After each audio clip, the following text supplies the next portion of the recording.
Hi, Sandra Crathern, Inner Vision Health and Wellbeing Tips. I haven't done these for, I think, nearly a year now.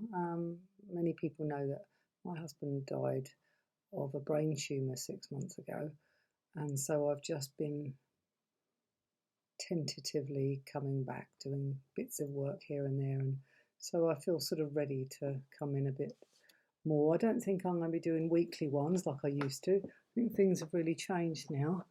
In lots of different ways, and I'm looking at de-stressing myself with the things that I do, because sometimes I don't know, lots of people I'm sure do. I push myself a bit, and I don't want to do that to myself anymore, because that's not loving and kind.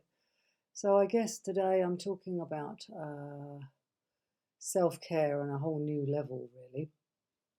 And I have an expression called self-care equals self-repair. Because I really believe when we love and look after ourselves in every area of our lives, physically, mentally, emotionally, and spiritually, then we have a much better quality of life. And that's what I'm experiencing now. So I do feel a lot of gratitude because I have some amazing friends and some wonderful work that I really love. So, how would it be for you to really pay attention to radical self care, which is a whole new level? It's not just going to have a bath. That's lovely. But how would it be to really respect yourself with your boundaries, how you even talk about yourself to yourself? How would it be to really ensure that every week you've scheduled in good quality time for yourself?